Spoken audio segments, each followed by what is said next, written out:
Oke, ya. Sebelumnya ada yang pernah belajar part of speech? Atau udah pernah dengar?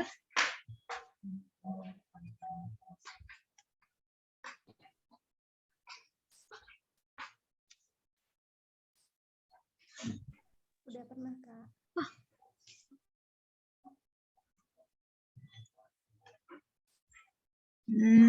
Pernah. Ada yang belum, ada yang pernah. Oke, belum pernah.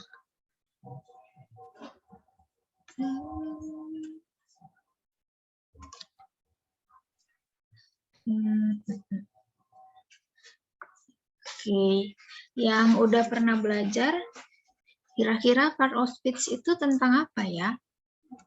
Boleh ditulis.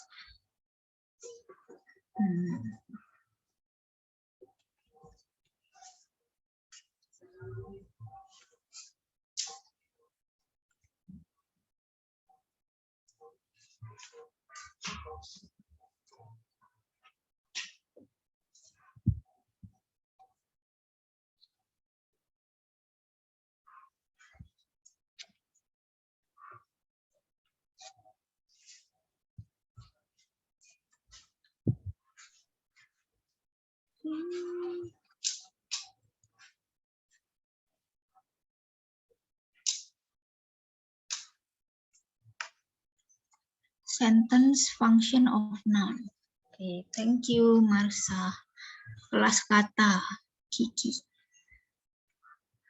Oke, thank you.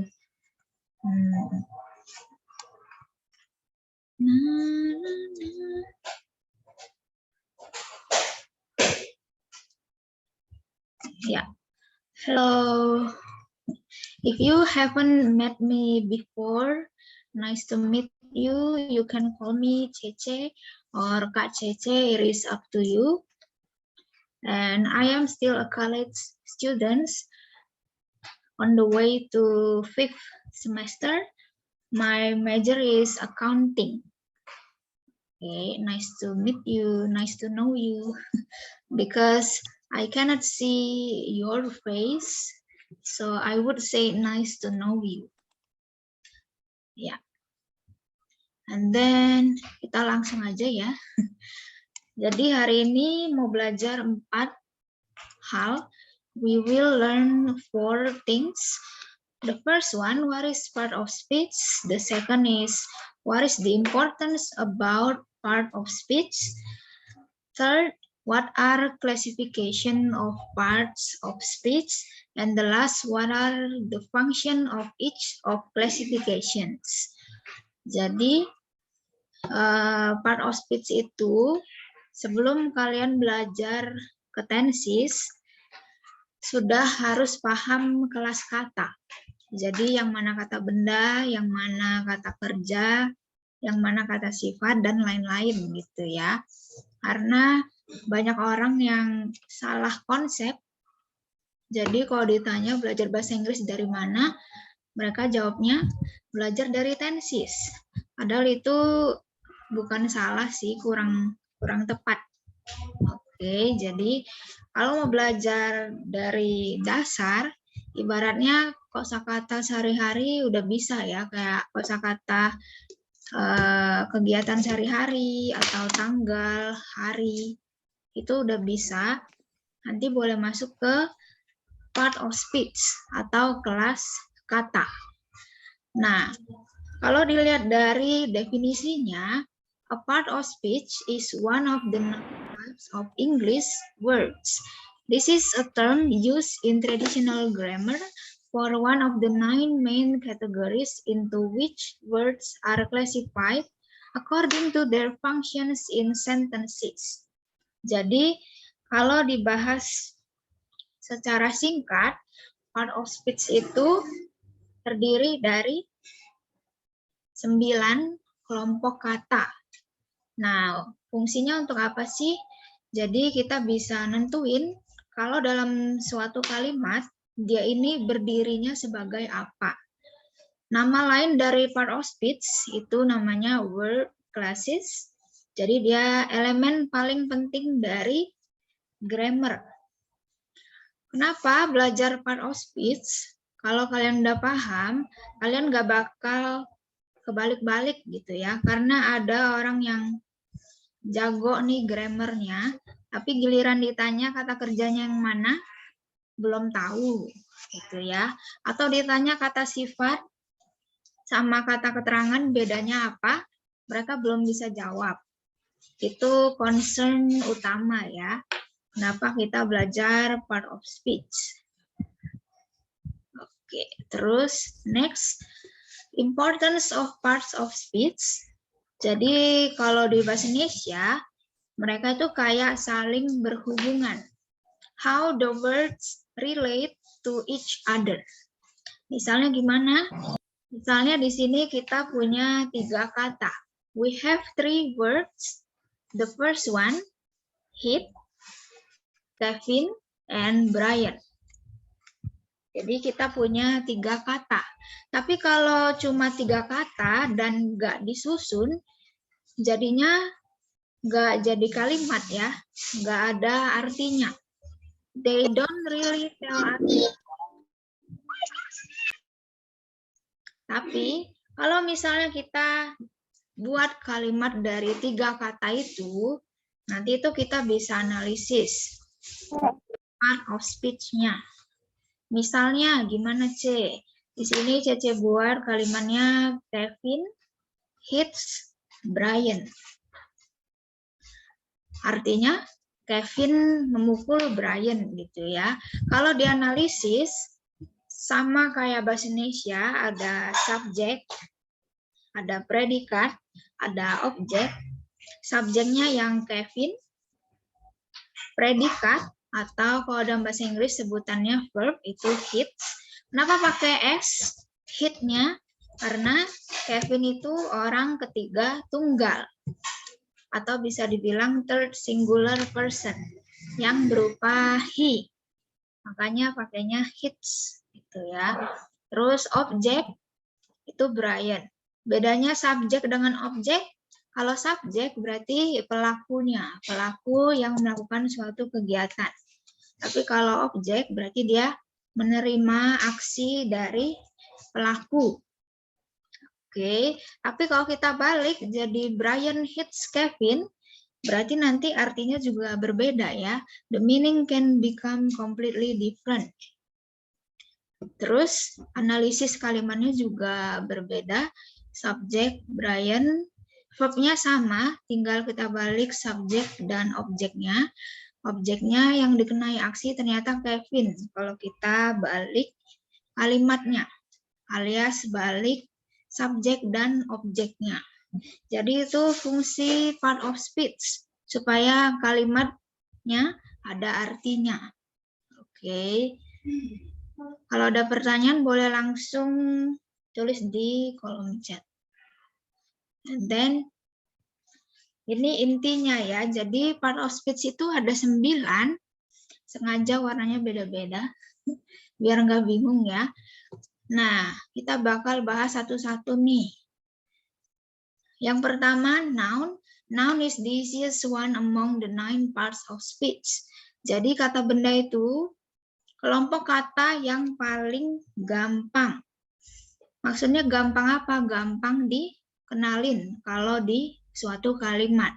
Karena biasanya noun itu merujuk ke orang, person, tempat, sama benda. Benda itu kan banyak macam ya. Ada yang bendanya makhluk hidup, hewan, tumbuhan, atau bendanya dia bentuknya nggak ada wujudnya. Itu nanti dibahas di jenis-jenis noun. Bisa juga kata benda itu berupa aktivitas, atau berupa kualitas, atau bisa juga berupa ide, an idea. Oke, di sini ada gambar a person, and then this is maybe buildings, and then this is church, gereja. Terus kalau mau dikasih contoh secara spesifik, ada nama orang, Elizabeth.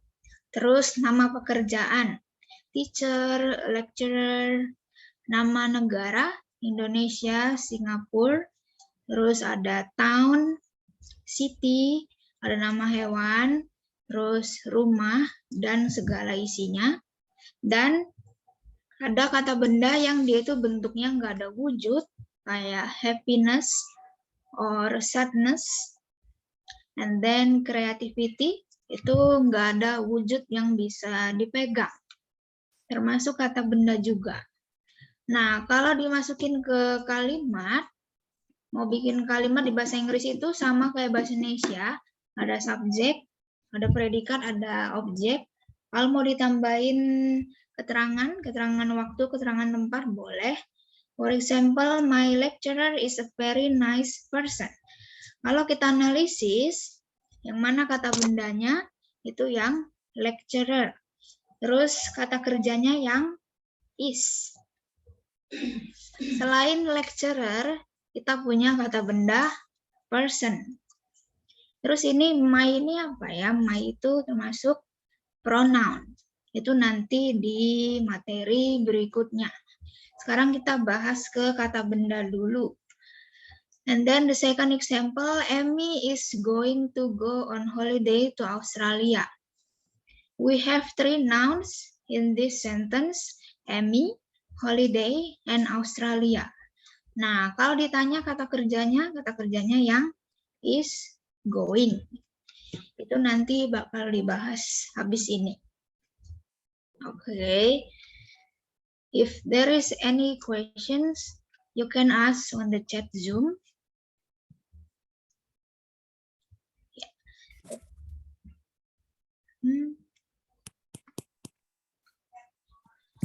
Next, kita mau belajar jenis-jenis kata benda.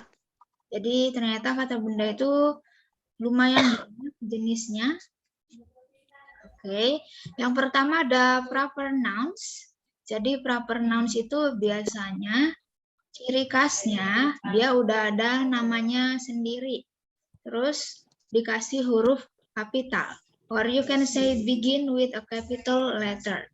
For example, Mr., Miss, Mrs., Professor, itu namanya proper nouns.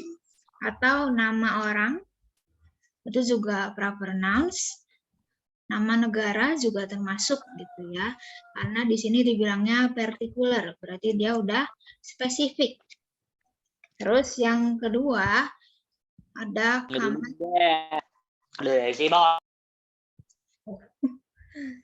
Oke, yang kedua ada common nouns. Common nouns itu kata benda umum. Berarti dia nggak ada nama spesifik. Dan dia nggak perlu huruf kapital. For example, country, month, school, car, movie, etc. Yang ketiga, kita punya concrete noun. Jadi kata benda konkret. Istilah gampangnya concrete noun ini kata benda yang bisa dirasakan oleh panca indera kita. This kind of noun can be felt through 5 senses. For example, house, kita bisa megang ya. Ada bendera, flag, shoes, train, itu semua bisa kita pegang dengan panca indera. Yang keempat, we have abstract noun. Sesuai namanya, kalau abstrak, berarti kita nggak bisa megang wujudnya.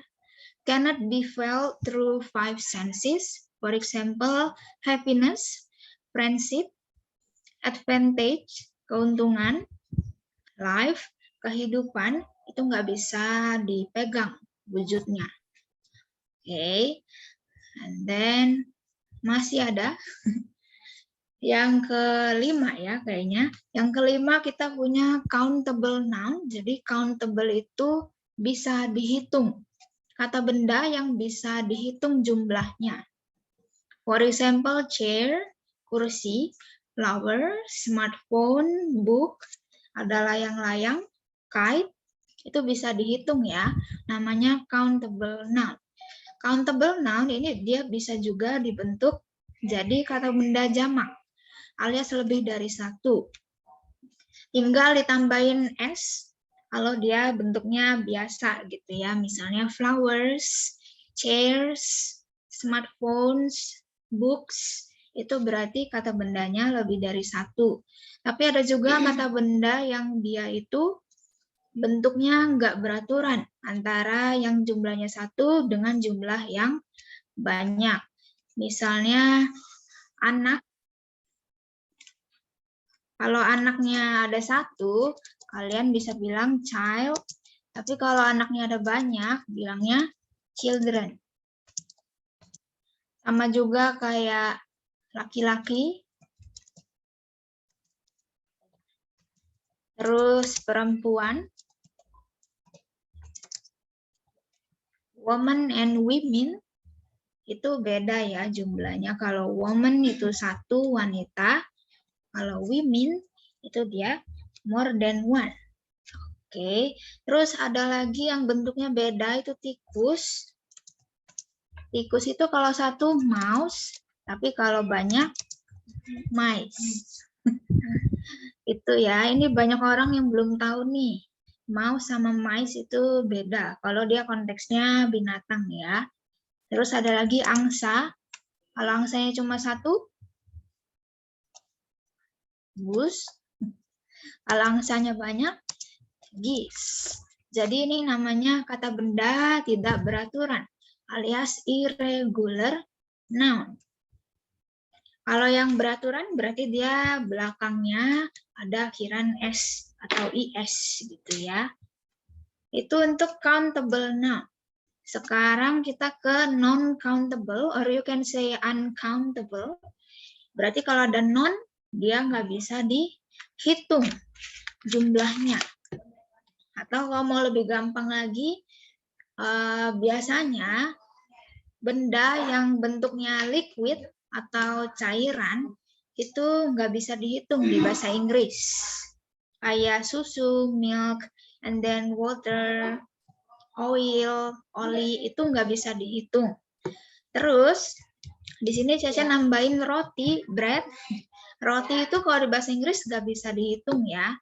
Tapi mereka make quantity words. Jadi kalau kalian mau bilang, aku beli sebungkus roti, itu pakainya a loaf of bread.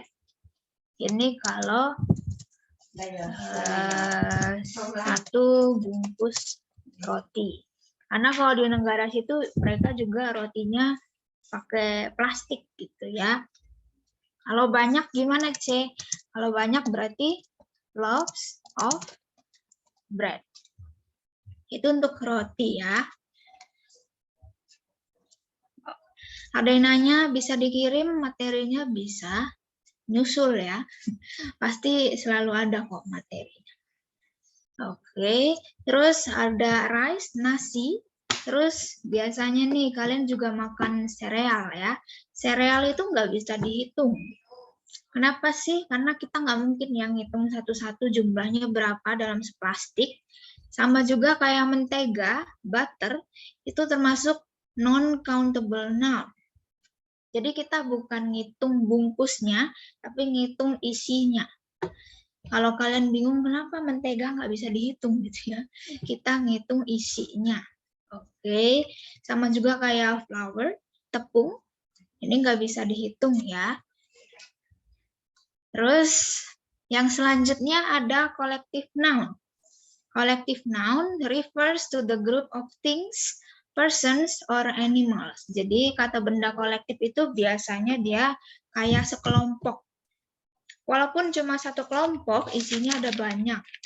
Misalnya kayak kelas, terus army, tentara, family, isinya ada ayah, ibu, blank gitu ya. Itu namanya collective noun. Jadi dia isinya lebih dari satu. Oke. And then lanjut ke pronoun. Pronoun ini maybe you always see pronoun every day on social media. Karena sekarang kalau medsos itu udah ada pronounnya gitu ya. Kayak pronounmu apa? Oh, she, her, or he, him. Itu pasti ada gitu ya kalau di pengaturan sosmed. Pronoun itu artinya kata ganti. Berarti kalau kata ganti dia menggantikan kata benda. Pronouns are words to replace a noun. Ya, kenapa ada pronoun? Karena kalau kita buat kalimat nih, nggak mungkin kita nyebut satu nama berulang kali. Misalnya Cece is a girl, Cece is a college student, Cece is 20 years old. Itu dianggapnya boros, pemborosan kata. Jadi Cece bisa diganti dengan si. Supaya kita nggak ngulang kata benda yang sama. Oke, terus di sini juga ada yang namanya antecedent. Untuk pronoun ya. The noun that a pronoun refers back to is called as antecedent. For example, I have a sentence, Peter got off work at 7. Then he went home. Kalau ditanya yang mana antecedentnya, yang Peter. Terus yang mana pronounnya, yang he. Oke. Sekarang mau bahas yang macam-macam pronoun. Ini kebetulan ada 6 ya. Kenapa kok banyak gitu? Apakah fungsinya beda-beda? Yes, of course. They all have different functions in sentences. Yang paling mudah itu subject pronoun. Atau bisa disebut subjective. Like I said before, subject is the person or the thing yang melakukan suatu aksi. Subjek, berarti dia melakukan atau pelakunya. Ini dari SD pasti udah pernah ketemu ya. Ada Dewi, Ayu, he, she, it, itu namanya subjek. Biasanya mereka sebelum kata kerja. Jadi subjek dulu baru kata kerja gitu ya. Yang kedua ada objek. Objek tadi Ceci bilang berarti dia menerima aksi atau menerima kegiatan dari subjek. Nah, bedanya apa sih? Jadi, karena acuannya dari subjek pronoun, mereka itu berubah bentuk. Dari I ke me, you tetap ke you, terus he ke him. Jadi, dia berubah bentuk gitu ya. Contohnya gimana? Misalnya, Cece buat yang gampang. He gives me flowers. Ini contoh yang objek pronoun. Ada objek pronoun me. Terus subjek pronounnya he. Itu contoh paling mudah. Jadi aku menerima aksi dari cowok itu. Aku dikasih bunga. Jadi me-nya sebagai objek. Oke. Terus yang ketiga namanya possessive. Possessive itu berarti kepemilikan akan sesuatu. Contohnya gimana? Misalnya buku itu punya saya. Atau kalau mau lebih spesifik, buku biru itu punya saya. The blue book is mine. Itu contohnya ya. Ini sengaja dikasih kalimat yang mudah biar nggak bingung. Untuk supaya gampang paham, biasanya possessive pronoun itu dia ada di akhir. Kayak contoh Cece ya, mine-nya ada di akhir. Oke, the blue book is mine, the blue book is yours. Jadi dia acuannya tetap ke subjek, tapi dia berubah bentuk. Dari I ke mine, you ke yours, we ke ours, they ke theirs. Oke. Terus yang keempat, demonstrative. There are 4 types. Ini biasanya kalian gunakan untuk menunjuk seseorang atau benda. Bedanya apa sih? Bedanya di jaraknya gitu ya. Kalau jaraknya dekat, bisa pakai 2 ini. This and this. Oke, kalau this itu dia DIS gitu, tapi kalau yang ini dia agak panjang dan dia agak pakai Z gitu ya, this and this. Terus bedanya apa nih? Kalau this, dia itu jaraknya dekat dan cuma satu benda. Misalnya ini aku punya buku satu, bukunya di dekat aku. You can say this book is mine. Tapi kalau bukunya banyak, misalnya ada 3 gitu ya, dan jaraknya dekat, pakailah yang E. These books are mine. Karena bukunya banyak, jadi pakai to be are gitu ya, sesuai. Kalau is itu untuk yang jumlahnya 1 dan dia untuk he, she, it. Tapi kalau are itu yang jumlahnya banyak. Terus berarti bedanya apa? That dengan those. Kalau that and those berarti jarak yang ditunjuknya jauh. That book is mine. Buku itu punya saya. Kalau those berarti bukunya banyak. Those books are mine. Oke, jadi kesimpulannya kalau demonstratif itu perhatiin jaraknya dekat atau jauh dan perhatiin juga jumlahnya berapa. Kalau 1 boleh pilih pakai this or that tergantung jaraknya gitu ya, dekat atau jauh. Kalau banyak kata bendanya pilih this or those. Tergantung jaraknya ya, dekat atau jauh. Oke. Yang kelima ada refleksif. Refleksif itu berarti menunjuk ke subjek di kalimat itu sendiri. For example, I love myself. Ini contoh paling gampang ya. Jadi myself itu menunjuk ke I, alias dia menunjuk ke subjek itu sendiri. Oke, yang keenam ada indefinite. Indefinite pronoun itu kata ganti yang tidak pasti, alias identitasnya nggak tahu siapa, atau bentuknya kayak mana, namanya siapa itu nggak tahu.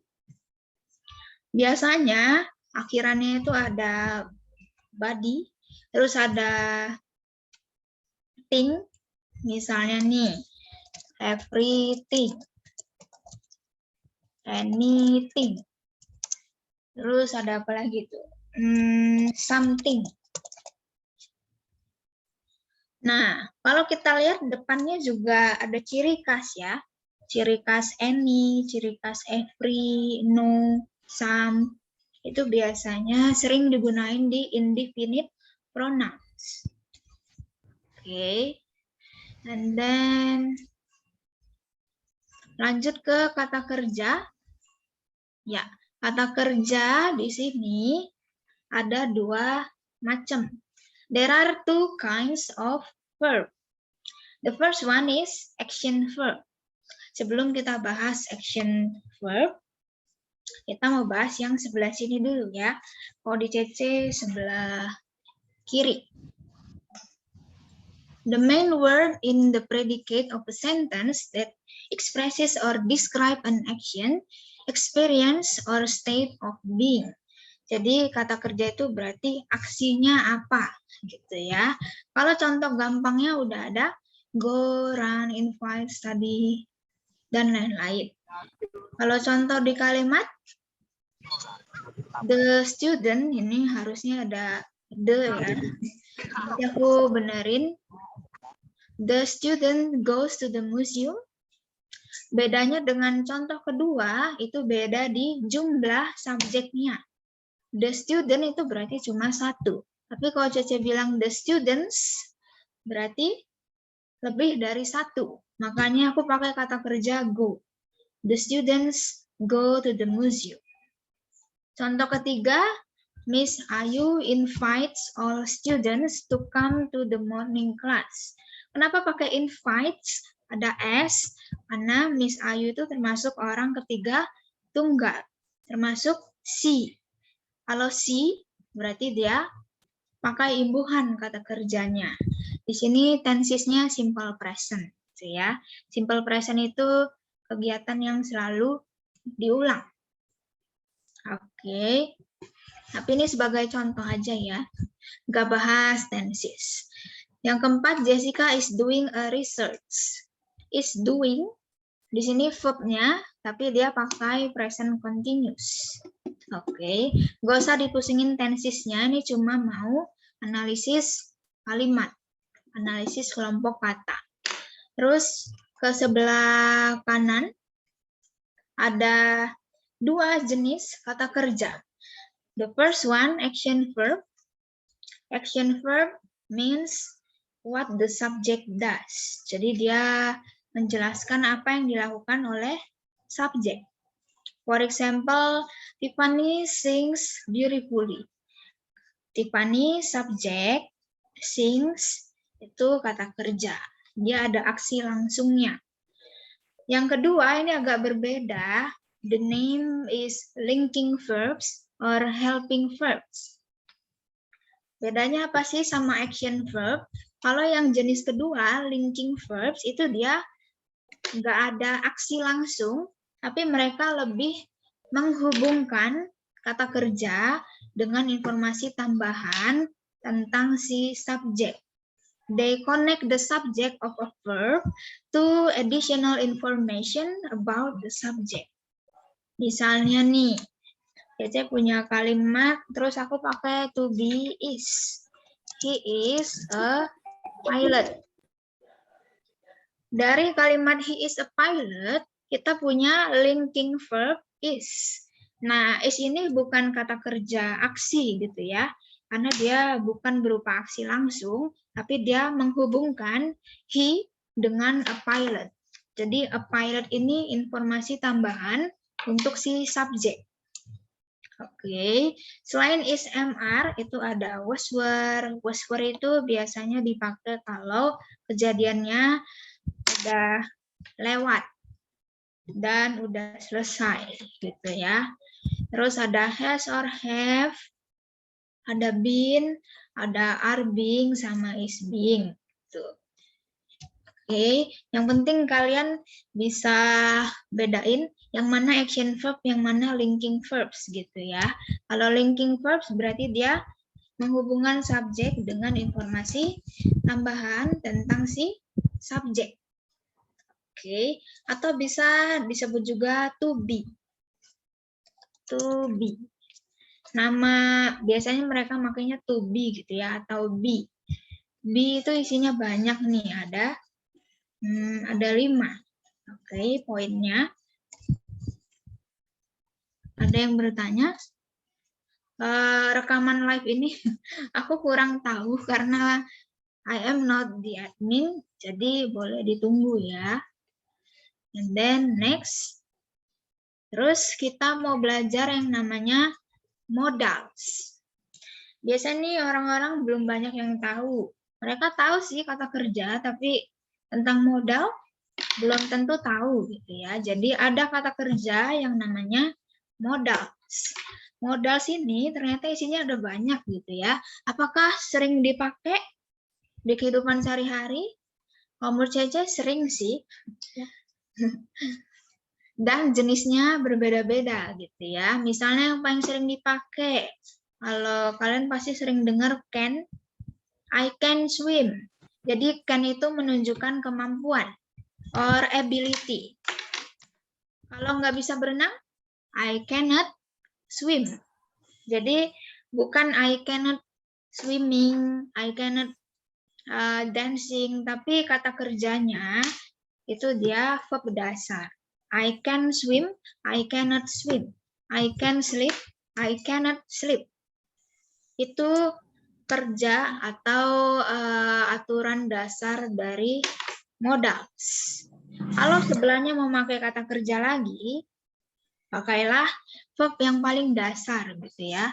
Tapi kalau misalnya sebelahnya bukan kata kerja, mau bilang aku bisa menjadi pintar gitu ya. Misalnya berarti kalimatnya I can be a smart student. Ini contohnya. Kalau misalnya dia sebelahnya bukan kata kerja aksi, kalian bisa nambahin be. I can be a smart student. I can be a beautiful girl. I can be a handsome man. Itu untuk can dengan cannot. Ya, kalau cannot itu berarti nggak bisa. Kalau disingkat itu can't or can't. Tergantung aksennya. Kalau Caca lebih suka British, can't. Terus yang kedua kita punya should. Oke, should itu biasanya dipakai kalau kamu mau ngasih saran ke orang lain. Apakah perlu dilakuin? Enggak juga. Yang penting kalian udah ngasih saran ke orang itu. To say something is necessary.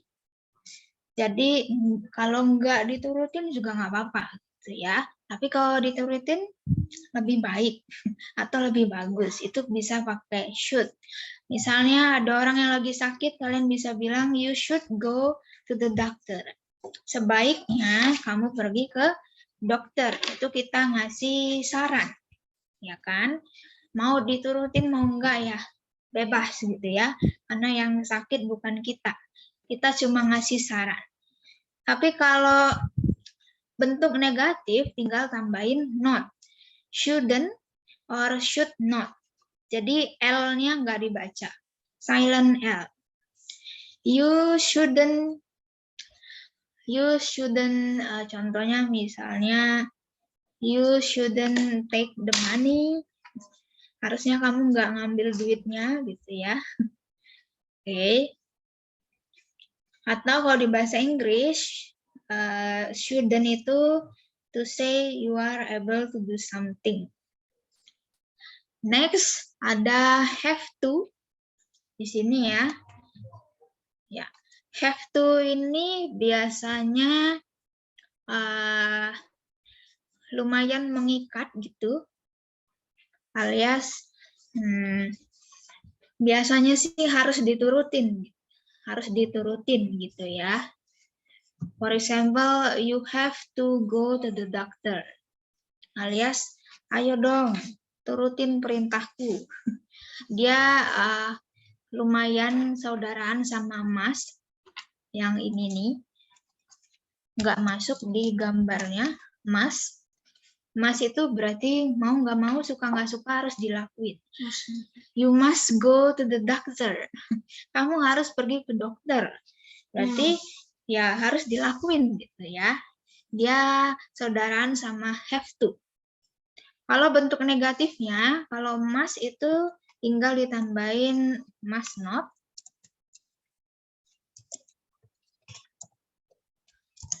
Kalau have to itu tinggal tambahin don't or doesn't. Bedanya apa? Don't sama doesn't tergantung subjeknya. Kalau subjeknya Dewi Ayu, pakailah don't. You don't have to go to the doctor. Tapi kalau subjeknya he, she, it, berarti pakainya doesn't. He or she doesn't have to go to the doctor. Itu bedanya ya. Tapi biasanya kalau di ujian, karena ujian itu konteksnya formal ya, mereka biasanya pakai must. Have to itu biasanya dipakai kalau di conversation. Okay. And then next, ada lagi yang belum dibahas? Udah ya, kalau modal sebenarnya masih banyak modal yang belum disebut, kayak will, terus ada may, tapi takutnya kelamaan, jadi Cece cuma ngasih yang biasanya memang dipakai. Oke. Terus kita mau lanjut ke part of speech table. Karena tadi kita udah bahas kata kerja, kata benda, kata ganti. Jadi Cece bahas sisanya. Dan biasanya ini sering kebalik orang-orang ya. Jadi mereka ditanya, bedanya apa sih? Adjektif sama adverb? Belum bisa jawab, kan? Yang pertama kita mau bahas adjektif. Adjektif ini artinya kata sifat. Kalau kata sifat berarti dia mendeskripsikan sesuatu. Sesuatunya apa, C? Sesuatunya itu bisa orang, bisa benda. Jadi mereka mendeskripsikan atau modifikasi benda. Kata benda tadi kan bisa berupa orang, bisa berupa tempat, bisa berupa ide, bisa berupa kualitas.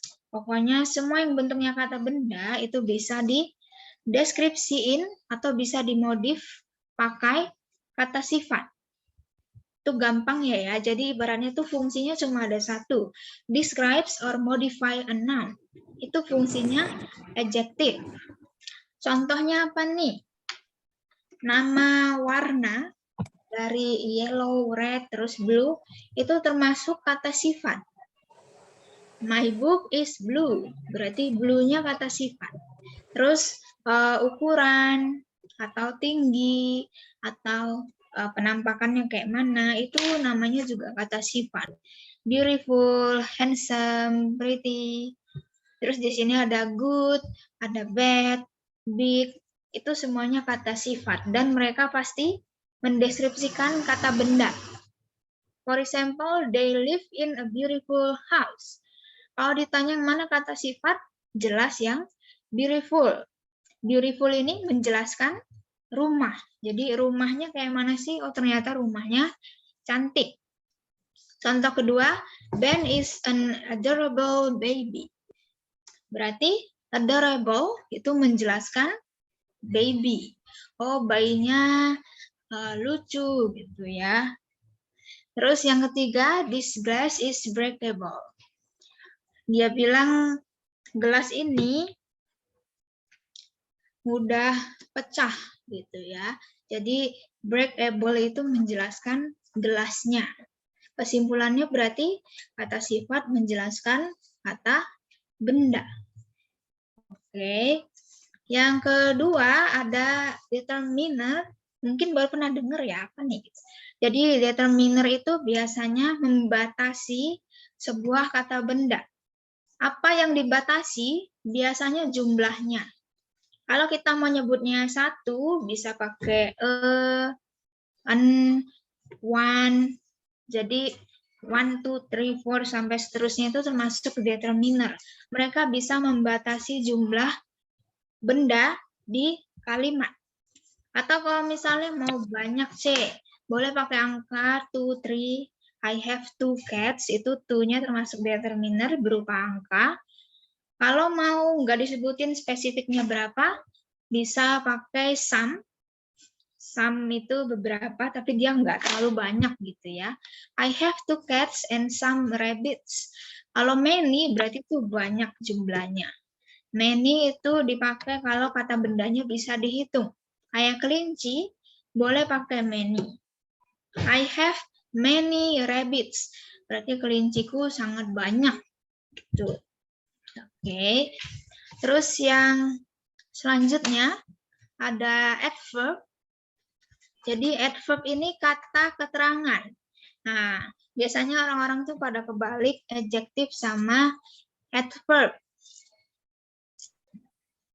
Oke, ada yang nanya, kalau di determiner, apakah kata bendanya itu harus ditambah akhiran S, kayak cats sama rabbits? Jawabannya tergantung jumlah kata bendanya. Kalau misalnya cuma satu, berarti nggak perlu ditambah akhiran S. Misalnya, I am a teacher.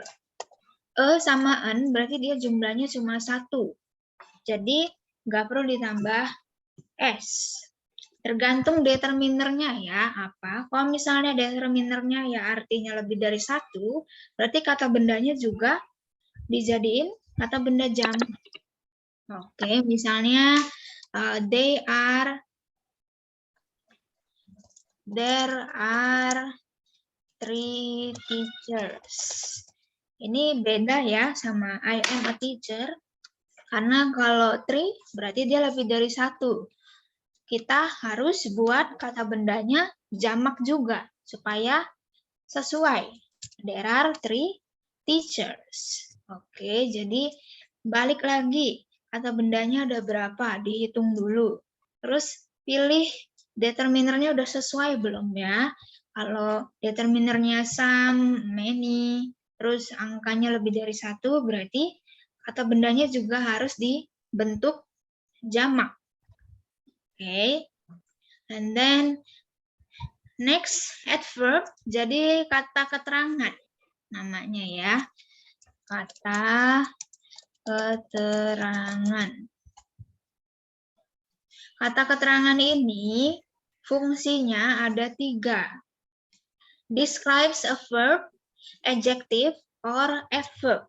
Fungsinya ada 3. Yang pertama menjelaskan kata kerja. Yang kedua menjelaskan kata sifat.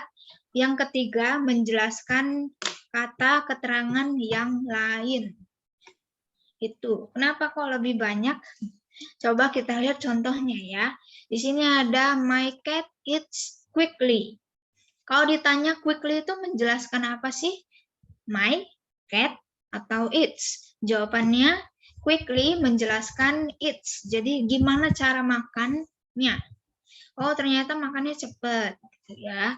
Terus contoh kedua, when he is very hungry.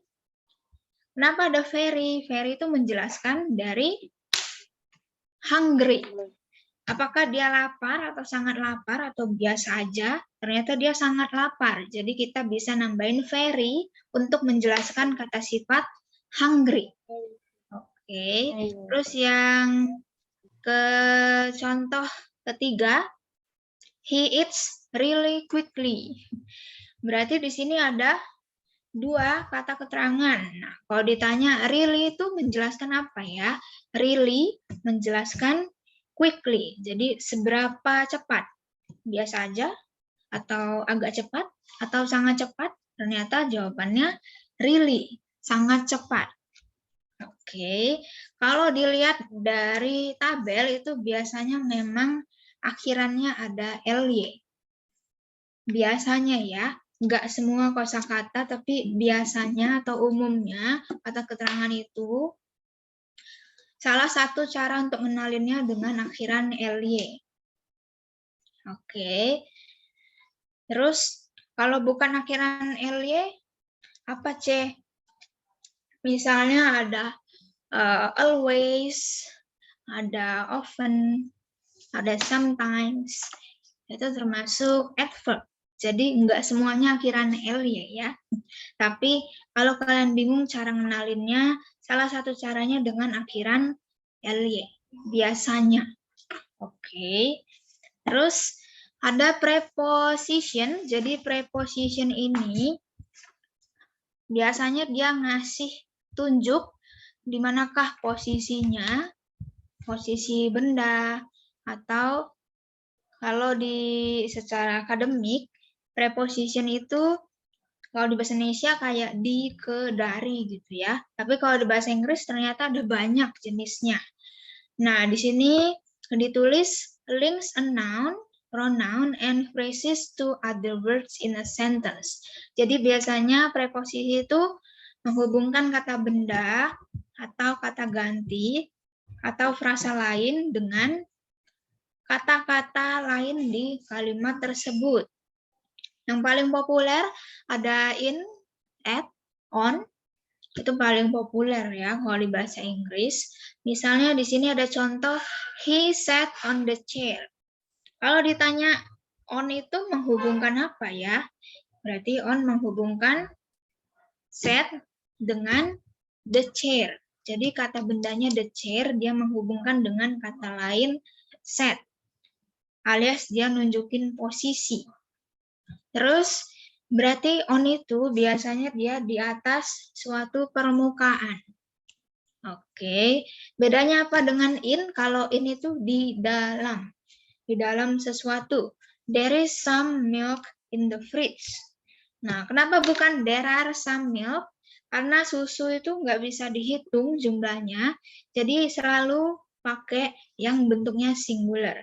Is, there is some milk in the fridge. Contoh ketiga, masih nunjukin posisi, she was hiding under the table. Berarti under ini menghubungkan was hiding, kata kerja, dengan the table. Yang terakhir, melewati, he drove over the bridge. Dia mengemudi melewati jembatan. Jadi over itu menghubungkan drove, mengemudi, dengan the bridge. Oke. Nah, kalau kalian belum belajar penggunaan in, at, on, silakan belajar nanti ya. Karena biasanya orang-orang tuh belum banyak tahu cara gunain in, at, on itu yang seperti apa. Terutama kalau konteksnya waktu. Misalnya ceritanya, kalau bulan dari Januari until Desember itu pakainya in, at, or on, itu kebanyakan orang-orang masih bingung atau mereka nggak yakin sama jawabannya. Pakai apa ya gitu. Kalau nama bulan itu pakainya in. Oke, jadi yang seperti itu boleh kalian belajarin sendiri.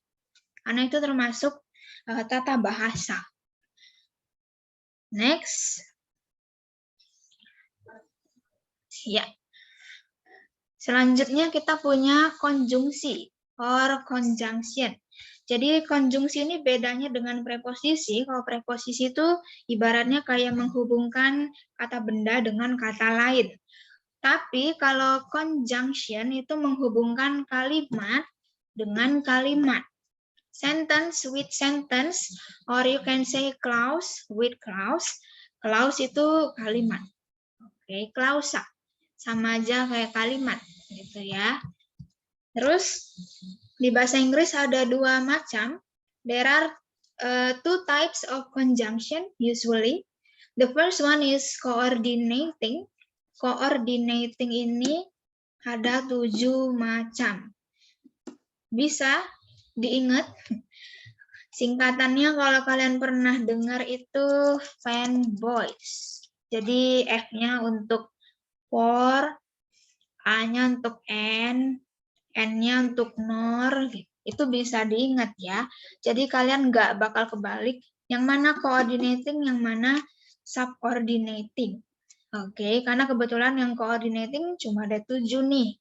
Bisa lah diingat pakai singkatan fanboys. Dan coordinating conjunction ini pasti sering ketemu.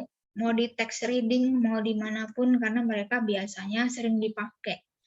Nah, fungsinya apa? Di sini ada 3 coordinating conjunction.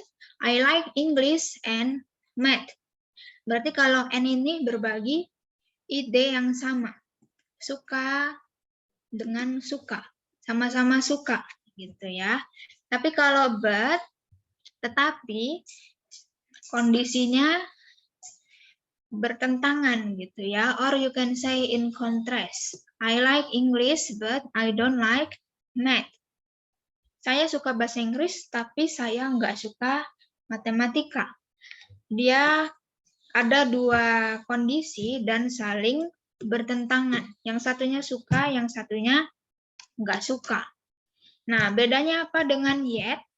Life is full of troubles, yet none wants to die.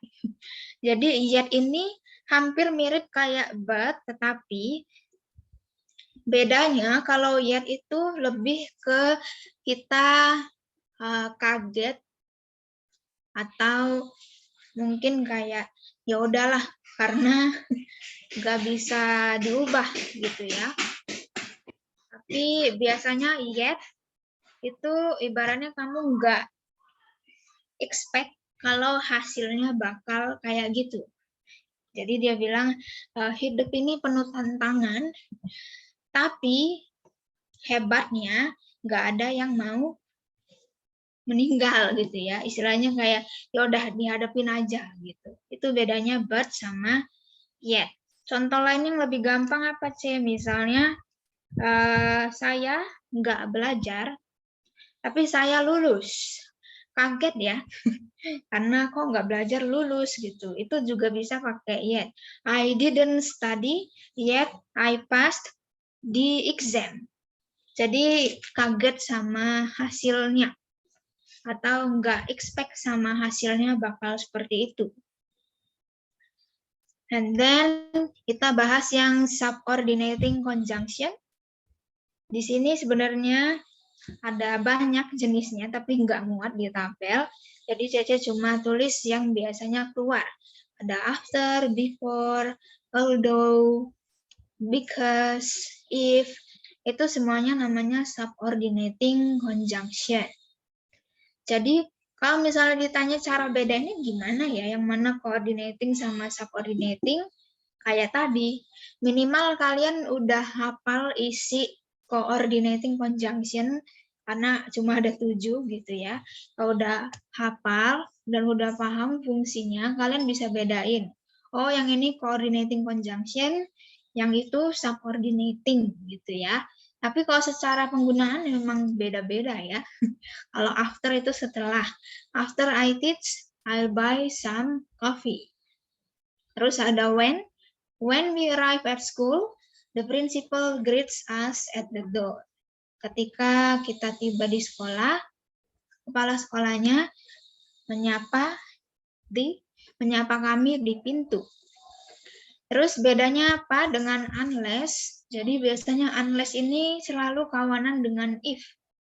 Biasanya digunain kalau misalnya kalian mau berandai-andai tentang sesuatu or imagine. Kalau if itu kan jika ya.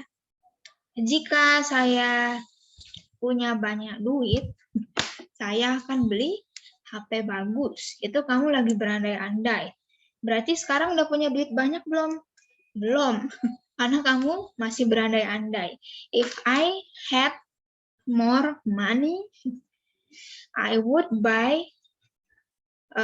misalnya I would buy an iPhone gitu ya. Tapi kan ternyata faktanya duitnya belum cukup. Aku bolehlah berandai-andai kalau duitku banyak, aku bakal beli iPhone. Tapi kalau unless itu berarti kayak jika tidak atau kecuali tidak. Misalnya nih, Cece punya kalimat unless we finish the project, we will not be able to go to the pool. Kalau kalian bingung, kalian bisa artiin ke bahasa Indonesia. Jika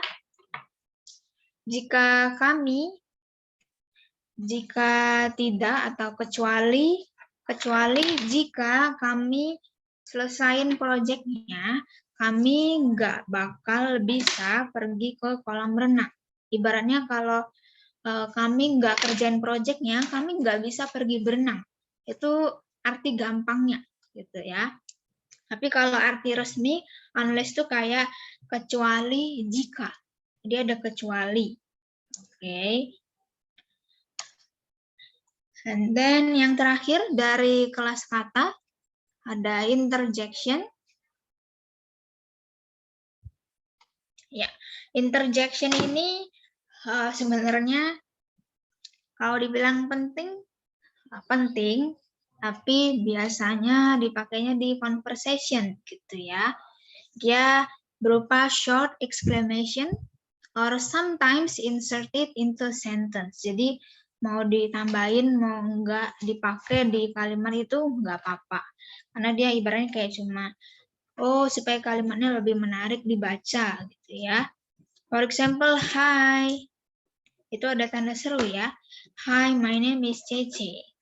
What about you? Terus misalnya kalau nggak ada tanda tanya kayak well, I don't know about that. Kalau di bahasa Indonesia kayak ya gue nggak tahu tentang itu gitu. Jadi sebenarnya nggak ada artinya ya, tapi termasuk interjection.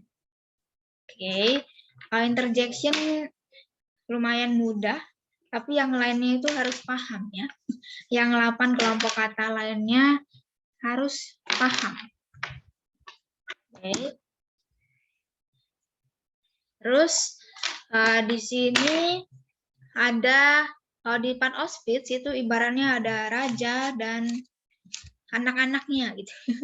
Rajanya siapa? Rajanya kata kerja. Oke. The verb is the king of this. Nanti bisa dibaca ya. Jadi mereka punya fungsinya masing-masing.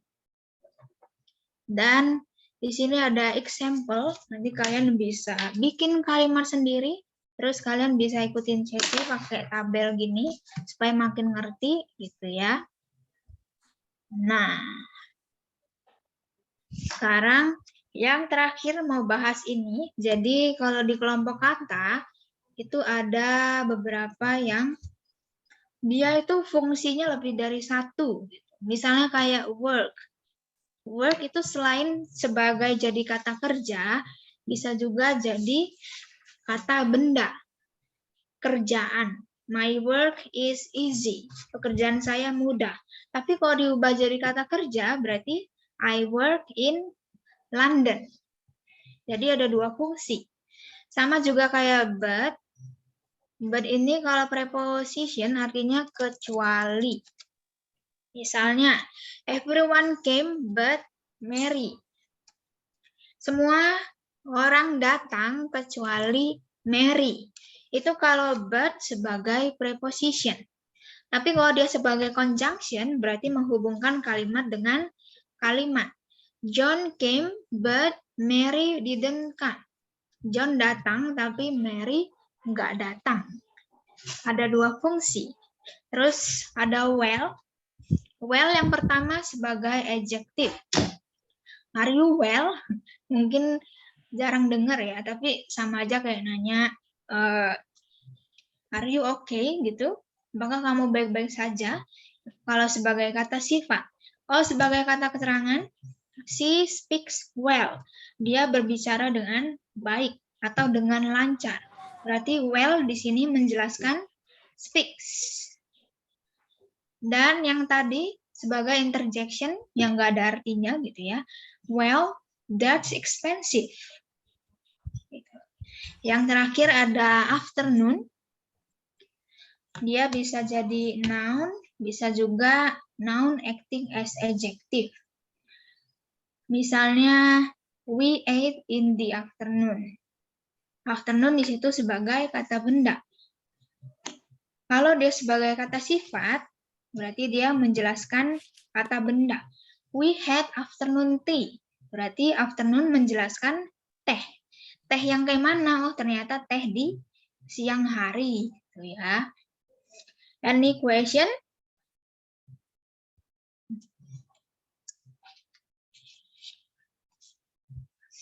Kalau mau tanya boleh.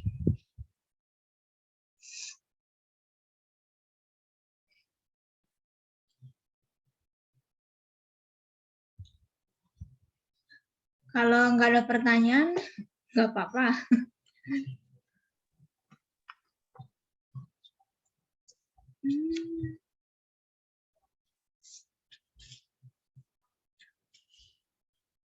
Oh, ada yang raise hand.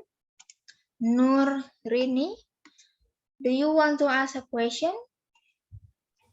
Yes, Cek. Okay, what is that?